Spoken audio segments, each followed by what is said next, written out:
We may see the Earth as a warehouse filled with free humanitarian supplies, from which we have the right to take as much as we want. In this case, we speak loudly about our rights. We may see the Earth as a huge shopping mall. In this case, we lodge our claims and complaints. But we may also see the Earth as our home. In this case, we are happy to bring gifts to our family members. We share whatever we have with them from the bottom of our heart. We are always ready to sacrifice some of our privileges for the benefit of our near and dear ones. Our vision makes all the difference.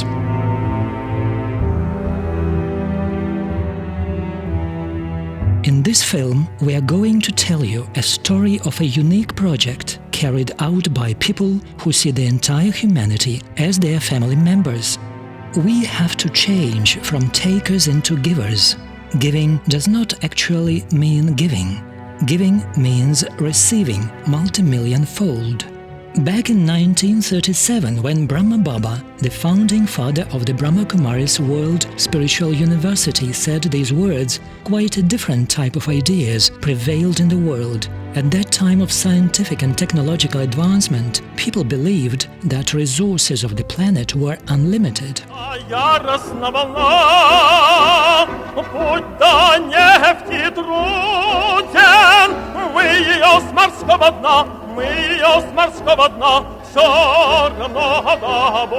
This enthusiastic song says we will extract all the oil, the earth and sea will serve us. Well, nowadays mankind seems to have fulfilled that plan.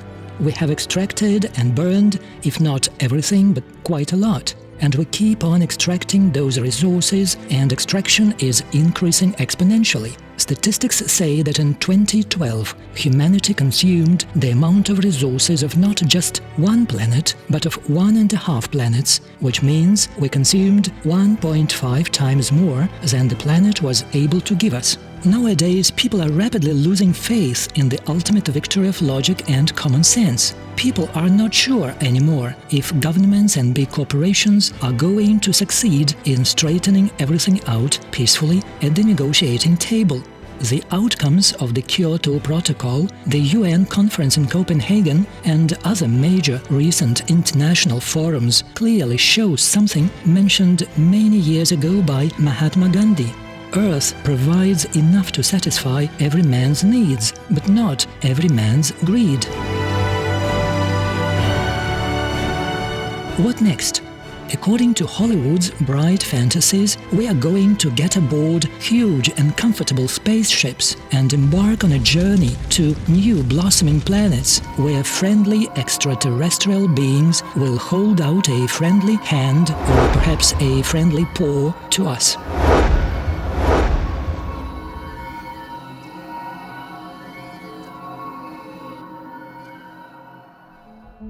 But perhaps there is yet another world as well, not at a distant planet, but very close to us, or to be more exact, inside us.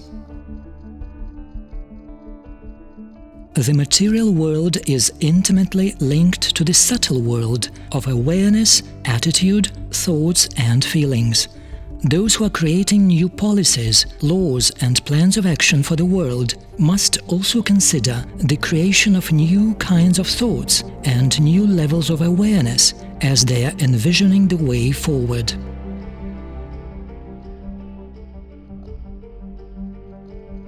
Five major principles of eco-friendly attitude to nature offered by the Brahma Kumaris Environmental Initiative are living with simplicity, buying compassionately, using economically, learning continuously, sharing generously.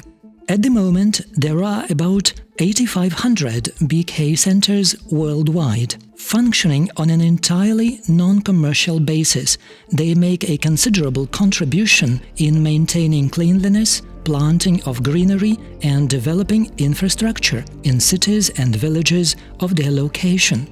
For example, during the recent awareness-raising project Clean the Mind, Green the Earth, about 3 million trees were planted in different regions. Another aspect, it is common knowledge that modern technologies of energy production and use firstly pollute the environment and secondly are dependent on rapidly shrinking reserves of oil and natural gas. Meanwhile, the mightiest, eternal source of energy is just 8 minutes away from us.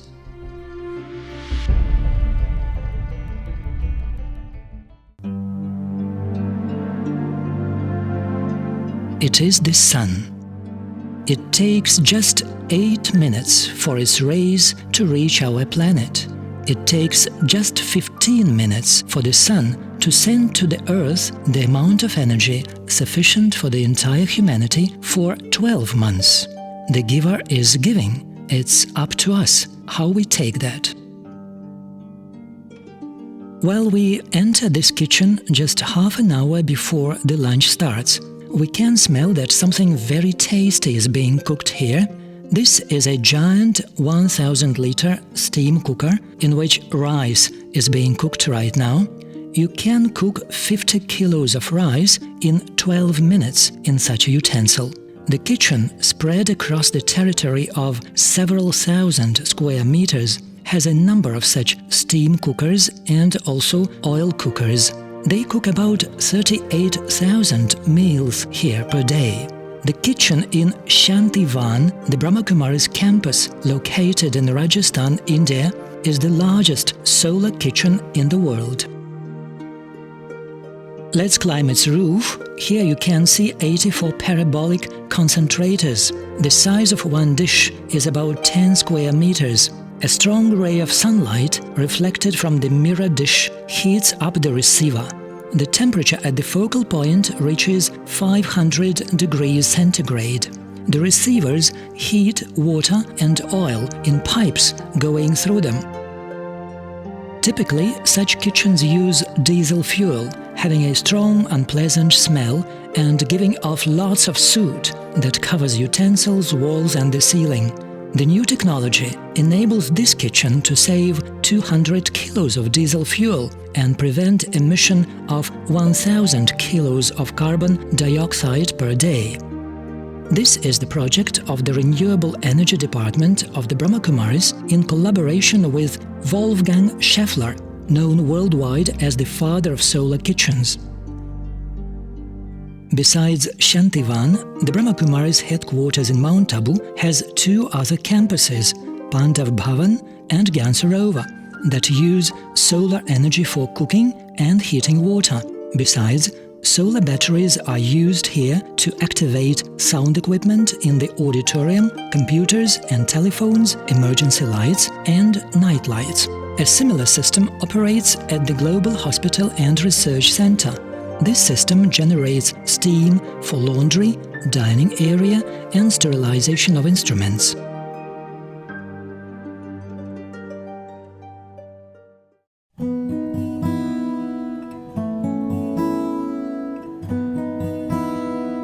The headquarters is visited annually by more than 1 million students and guests.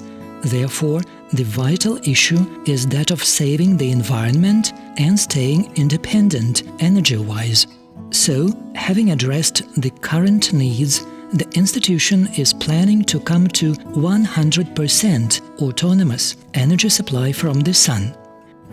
1.5 kilometers away from Shantivan, a huge solar power plant is under construction. This ambitious project, called India One, is a joint project of the Brahmakumaris with the Indian and German governments, as well as a number of famous research centers and foundations. These yellow-colored structures are the rotating stands for the would-be 770 parabolic concentrators. Each dish will be equipped with a tiny computer and camera to ensure its automatic rotation following the movement of the sun. The temperature at the receivers is going to reach 1200 degrees centigrade. The generated steam will rotate the turbine of the generator, providing 3 megawatt of electricity per day. A special feature of this project, which makes it unique in the entire world, is that generated heat can be stored for 16 hours. It means the solar plant is going to operate non-stop, even after the sunset.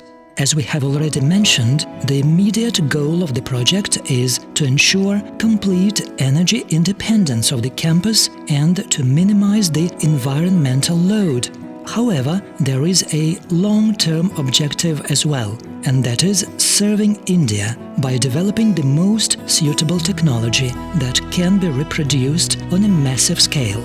At the moment, the Brahma Kumaris is the largest institution user of solar power in India.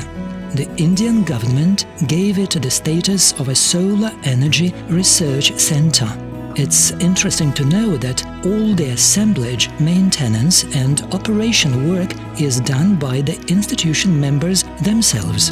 For instance, when 700,000 square meters of special Mira glass was to be cut in 500,000 pieces, it was done manually by just 20 people.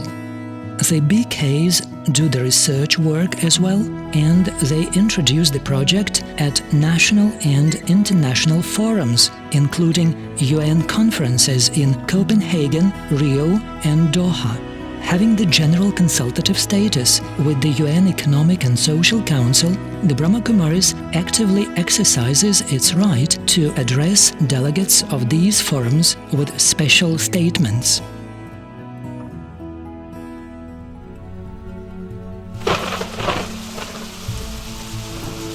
The essence of these statements is that the crisis that humanity is facing these days is primarily the value crisis or the crisis of priorities. Such priorities as commercial profit at any cost or short-term political gains, arrogance, intolerance, and inertia of thinking are not compatible with the challenges of today's world, and until these are the priorities and attitudes, no elaborate agreements and advanced technologies are going to make any difference. All these documents, strategies and technologies become functional provided one more ingredient is added to them.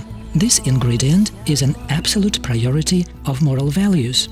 Sustainable development of the globe is possible provided we ensure sustainable personality development. In order to prevent problems related to climate change, we require changing the value climate. In order to address the issues of global warming, we need to ensure global warming in relationships between individuals, communities and nations. If values and technologies go hand in hand, we are truly able to create a better world. And this better world is not as far away from us as it may seem. The sun, energy source able to solve lots of our problems, is just 8 minutes away from the Earth. However, there is yet another source which is much closer to us. This source is our determined choice.